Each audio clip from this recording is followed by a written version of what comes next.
Halo semuanya, selamat datang kembali di channel Pipcode Studio bersama saya Afif Saipullah. Di video kali ini kita akan melanjutkan seri Next.js, di mana kita akan coba untuk pelajari terkait dengan API routes ya. Nah, jadi mungkin sebetulnya kita udah pernah bahas juga ya di video awal-awal, yaitu terkait dengan bahwa Next.js ini bukan hanya sekedar framework front-end gitu ya. Nah, tapi dia juga bisa kita gunakan untuk full stack ya. Nah, contohnya di sini kita punya sebuah API hello.ts ya. Jadi kita coba aja sekarang npm run dev. Kemudian sesuai routingnya ya, yaitu /api/hello. Nah, di sini kita udah pernah bahas juga ya di video awal-awal. Nah, sekarang gimana kalau kita coba bedah apa yang sebenarnya ada di dalam file tersebut gitu ya. Nah, kalau kita lihat, perhatikan fokus ke yang bagian handler ini gitu ya. Mungkin teman-teman juga masih belum familiar kalau belum paham terkait dengan API itu seperti apa gitu ya. Ada res.status200, kemudian .json, ada sebuah data lah gitu ya di dalam JSON-nya. Nah, ini adalah kalau kita membuat sebuah API, res.status ini artinya kita akan mengirimkan ya respon berupa status 200 ya. Status 200 ini sukses artinya gitu ya. Dengan datanya yaitu berupa JSON, dan di dalam JSON-nya sendiri itu ada name dan juga age gitu ya. Nah, terus untuk yang Next API request ini apa? Ini adalah tipe ya, tipe yang disediakan oleh Next.js kalau kita menggunakan TypeScript. Nah, terus kalau respon itu kita punya sebuah data, ya datanya itu harus kita definisikan juga kalau pakai TypeScript gitu ya. Nah, gimana kalau kita coba sekarang bikin sebuah API baru, misalkan di sini product.ts. Ya, ini bisa kita copy aja sebetulnya ya. Ini saya copy ke sini, terus di dalam product itu saya nggak akan langsung bikin kayak gini ya, tapi saya mau bikin aja data, const data. Di dalam data misalkan saya punya ID produk yaitu 1, kemudian nama produknya misalkan di sini baju baru gitu ya. Terus ada price 500.000 dan size misalkan XL gitu ya. Ini jangan lupa berikan koma ya. Terus saya punya produk kedua, ini tinggal saya copy aja. ID 2, terus baju lama misalkan ya, harganya 100.000, ukurannya L gitu ya. Nah, ini saya ubah ya, jadi dia punya sebuah data yang dikirimkan, yaitu diambil dari data gitu. Atau ini juga bisa kita langsung buat seperti ini ya, cukup seperti ini. Ini error karena di sini nggak ada ya tipenya. Saya coba di sini data ini adalah sebuah objek ya, di dalamnya ada ID berupa number, kemudian ada name berupa string, ada price berupa number, dan size juga string ya. Nah, ini masih error, kenapa? Karena kita mengirimkannya array ya. Jadi kita tinggal tambahkan aja di sini array. Nah, ini basic dari TypeScript ya. Kemudian kita coba sekarang kalau buka ya, hello, ini kita ubah jadi product. Nah, udah ada ya data. Kita juga bisa mengirimkan di sini misalkan ya standarisasinya yaitu status code 200 gitu ya.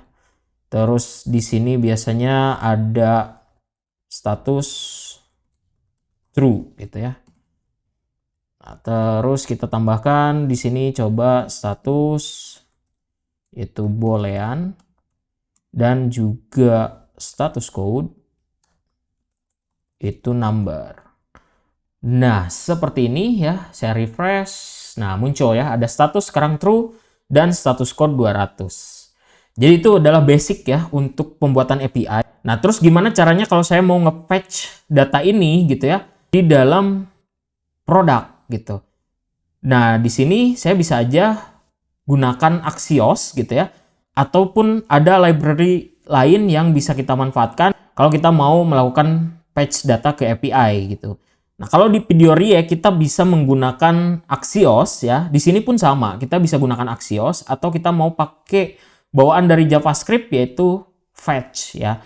Nah, ini bisa gitu. Gimana caranya? Kita coba aja ya. Yang ini mungkin is loginnya, oh ini kebetulan sudah dibuat true ya, nggak apa-apa. Kita buat aja di sini use effect. Kemudian, jadi pada saat halamannya di load, saya akan melakukan fetch data kemana? Ke /API /product ya. Kemudian saya berikan then res ya. Di sini res.json. Kemudian saya then lagi, misalkan di sini data, kita console.log data dulu ya. Kita coba sekarang masuk ke /product ya. /product. Nah, ini nggak kelihatan karena dia ada di dalam konsol ya. Nah, gimana kalau kita coba tampilkan sekarang? Untuk menampilkannya ya udah kita tinggal gunakan aja use state di sini misalkan product gitu ya. Ini pakai S. Kemudian di sini set products sama dengan use state. Kemudian saya buat dia array kosong untuk default value-nya. Tinggal saya ubah di sini set products pakai data gitu ya. Terus saya tinggal panggil di sini products.map product. Nah, kayak gini aja dulu ya. Product.name yang ini ID. Ini karena dia belum ada tipenya ya. Kita buat dulu di sini type. Kita copy aja ya. Yang ini kita copy type data. Nah, ini jangan cuman data aja ya, tapi data.data. Kenapa? Kalau data aja itu nanti semuanya ditampilkan ya. Misalkan nih saya coba console.log data. Nah, di sini kan ada status code juga gitu ya. Ini mungkin memang kelihatannya aneh gitu ya, tapi ya nggak apa-apa lah. Ini kalaupun mau di sini bisa juga kita tulis aja misalkan response, baru di sini response.data gitu ya. Nah, kayak gini. Ini jadi lebih mungkin terbaca lah ya. Nah, yang ini kita ubah jadi product type ya. Terus yang data ini saya mau hapus, yang ini sama ya. Nah, jadi product type aja. Terus saya tinggal panggil di sini product type. Beres ya, errornya hilang. Nah, sekarang saya punya baju baru dan baju lama gitu ya. Nah, jadi ini kurang lebih contoh penggunaan dari API root ya. Kita udah berhasil untuk bikin produk API ya. Tapi kan di sini datanya masih statis nih ya. Saya tulis datanya langsung di dalam sini gitu. Nah, kan biasanya kalau API itu butuh koneksi ke database ya, supaya datanya dinamis. Nah, gimana kalau kita coba ya untuk melakukan hal tersebut? Untuk mencobanya kita akan gunakan Firebase ya. Kenapa Firebase? Nanti kita lihat ya. Kenapa sih nggak Mongo aja gitu ya? Ya sebetulnya bisa juga kalau mau pakai Mongo ya kita bisa setup gitu. Tapi saya mau coba pakai Firebase. Kita buka aja dulu Firebase ya.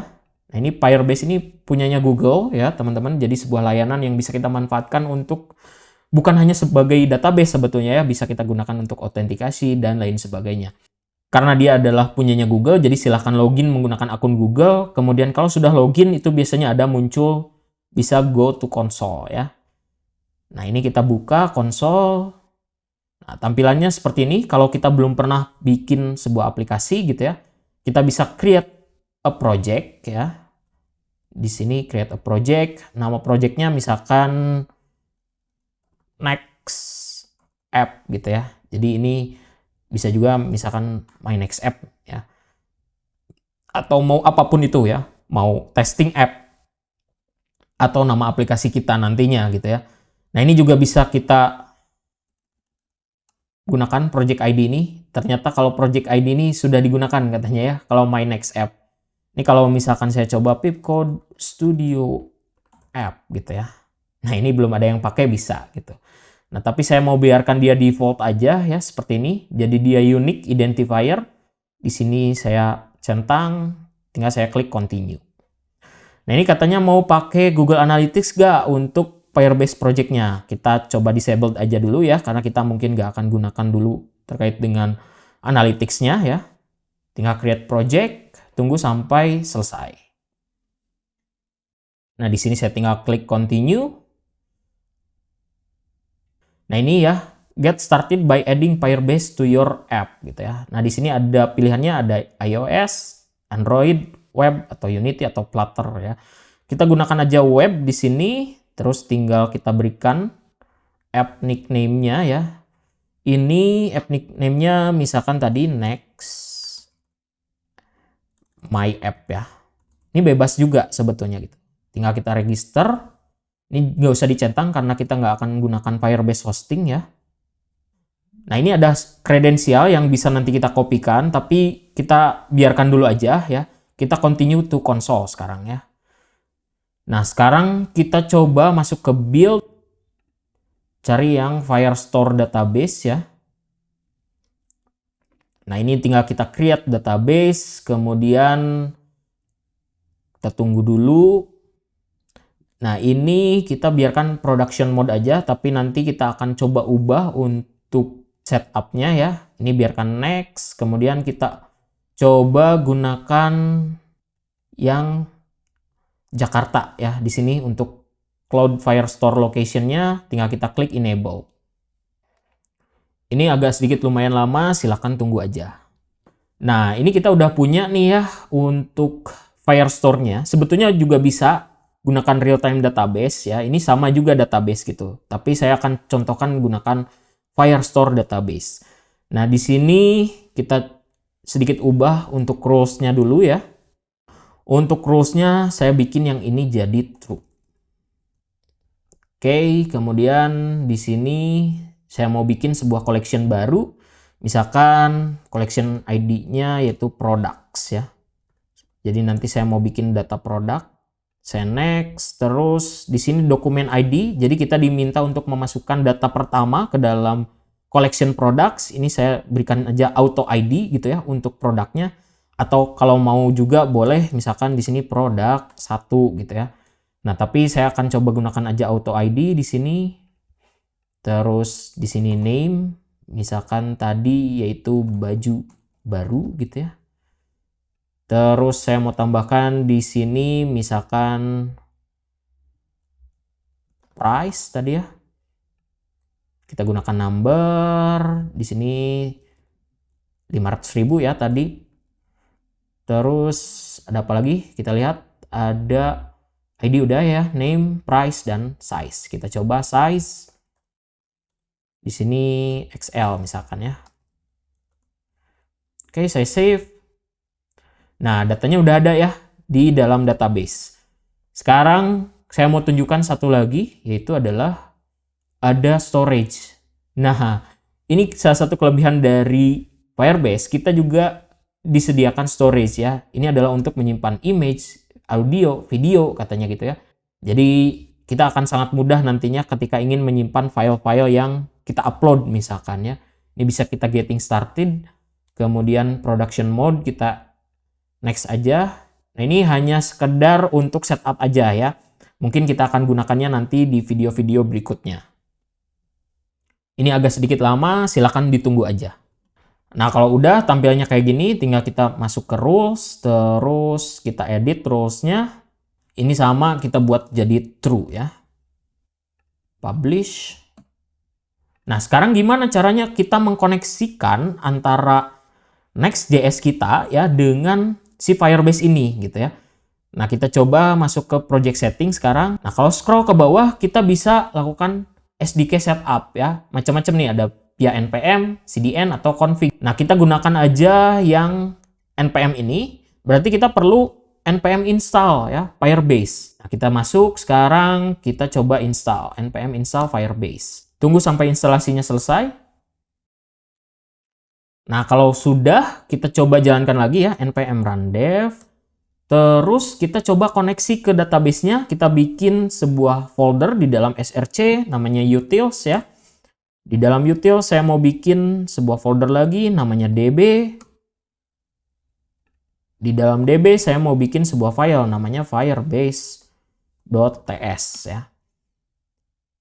Nah, ini sebetulnya tidak ada aturannya ya, teman-teman mau bikin struktur folder kayak gimana ya, tapi kalau saya sih biasanya bikin utils terus di dalamnya ada db. Ada juga yang mungkin utils config db gitu ya, macam-macam lah. Yang ini bisa kita copy langsung ya, ini kita paste ke sini. Nah, tapi teman-teman harus perhatikan bahwa yang ada di dalam sini itu adalah sebuah kredensial ya. Nah, ini berarti kan nggak boleh setiap orang bisa akses gitu ya. Termasuk kita push ke repository, itu repositorinya kalau di private mungkin oke. Tapi kalau kita public, nah ini bahaya banget. Kita perlu siapkan env ya. Nah, untuk menyiapkan env-nya gimana? Kita bisa bikin aja sebuah file di luar ya. Nah, untuk env-nya itu bisa kita gunakan .env langsung kayak gini. Tapi juga biasanya diikuti dengan .local seperti ini ya. Nah, dia nggak akan dimasukkan ke dalam repository kalau kita push nantinya gitu ya. Nah, ada juga yang memasukkannya bukan utils ya. Di sini saya baru ingat ada yang namanya lib gitu ya. Jadi ini bebas aja sebetulnya. Kalau pakai lib biasanya di sini bukan db tapi jadi firebase ya. Firebase. Terus di dalamnya bukan firebase tapi misalkan di sini init gitu ya. Nah, kita kembali ke .env. Nah, kita akan coba kopikan satu persatu ya. Di sini, kalau kita lihat, kebutuhannya adalah ada API key, auth domain, project ID, storage bucket, messaging sender ID, dan app ID ya. Nah, kita buat di sini, misalkan kita gunakan huruf besar biasanya ya, API, atau kita gunakan di sini Firebase ya, underscore API. Nah, di sini bukan titik 2, tapi sama dengan. Kemudian setelah itu kita bakal masukin si API key-nya tanpa kutip dan koma ya. Di dalam Firebase itu tadi diberikan kutip dan koma karena dia bentuknya objek. Nah, kalau di sini kita nggak perlu. Misalkan API key-nya 1, 2, 3 gitu ya. Nah, ini seperti ini. Atau juga misalkan API key-nya adalah ya acak gitu ya. Nah, seperti ini. Silahkan masukkan sesuai dengan yang tadi diberikan dari Firebase ya. Kemudian kita butuhkan, nah ini kalau pakai Codium AI ya, enaknya kalau pakai Codium AI dia langsung di generate gitu ya. Nah, yang dibutuhkan apa aja? Katanya ada Firebase auth domain, kemudian ada project ID ya. Kalau kita sesuaikan urutannya, project ID, terus ada database URL mungkin gitu ya. Nah, ini sebetulnya kalau di awal-awal nggak ada ya, database URL. Kalau kita pakai Firestore pun nggak perlu database URL, tapi kalau kita pakai real time itu biasanya ada gitu ya. Ini saya hapus aja. Storage bucket tadi ada ya. Kemudian ada messaging sender ID dan satu lagi ini ternyata belum ke generate. Nah, di sini Firebase underscore app underscore ID sama dengan 1, 2, 3 misalkan gitu ya. Nah, ini silahkan masukkan sesuai dengan apa yang tadi ada di dalam initnya ya. Tanpa kutip, tanpa koma di akhir. Nah, kalau udah ya, ini kan kosong nih ya. Kenapa sih harus kayak gitu ya? Ribet amat gitu. Ya security ini gitu ya. Jadi ya mau nggak mau gitu. Kalian harus gunakan hal tersebut. Nah, di sini untuk panggilnya kita bisa gunakan proses.env terus apa tadi gitu ya? .firebase underscore API key ya. Yang ini biasanya kalau pakai Codium AI langsung keluar juga ya. Kalau kita ketikkan proses kayak gini, kita tunggu. Nah, dia keluar ya. Ini enaknya pakai Codium AI, jadi kita nggak perlu ketikkan satu persatu lagi. Kemudian yang terakhir app ID. Nah, ya. Jadi seperti ini sekarang ya. Proses.env, .firebase API key dan seterusnya ya. Jadinya aman gitu. Nggak sembarangan orang bisa akses ke database-nya. Nah, sekarang gimana cara untuk koneksinya? Di sini saya bisa gunakan aja export default app ya. Nah, di dalam library Firebase ini saya mau bikin sebuah file lagi. Misalkan di sini adalah service ya, service.ts. Nah, saya mau import dulu. Yang pertama adalah get firestore ya. Di sini from firebase Firestore ya. Terus saya mau import app from init ya. Nah, di sini saya mau bikin sebuah function export function, misalkan namanya adalah get atau retrieve data gitu ya. Saya tinggal bikin di sini. Nah, terus saya lupa di sini saya tambahkan dulu const Firestore sama dengan get Firestore app ya. Nah, terus baru di sini const biasanya namanya snapshot ya kalau kita ngambil data dari dalam Firebase. Await. Nah, berarti ini harus menggunakan async ya. Export async function. Kemudian di sini await. Terus saya tinggal gunakan get docs. Nah, get docs ini sama dari Firestore ya, import. Terus di sini collection. Collection sama dari Firestore, jangan lupa untuk diimport juga. Nah, di sini collectionnya butuh dua buah parameter. Yang pertama adalah Firestore ya, yaitu adalah app yang tadi kita sudah initialize. Kemudian nama koleksinya apa gitu. Tadi kita udah punya, yaitu products ya. Nah, snapshot, terus tinggal kita const data sama dengan snapshot.docs ya. Terus kita .map, gunakan arrow function di dalamnya. Nah, di sini doc, tapi saya nggak akan langsung bikin dia dalam kurung kurawal kayak gini, tapi saya mau bikin dia dalam bentuk kurung biasa dulu, baru misalkan di sini id, doc.id, terus .3 doc.data ya. Jadi saya mau ambil datanya nanti semuanya gitu. Nah, tinggal kita return data. Nah, di sini saya bisa tambahkan parameter collection name berupa string. Nah, di sini saya hapus ya, jadi collection name. Biar nggak langsung ke products. Nanti kita bisa pakai lagi fungsi retrieve data ini kalau mau gunakan untuk collection yang lain. Sekarang kita panggil retrieve data di dalam sini ya. Saya hapus yang ini.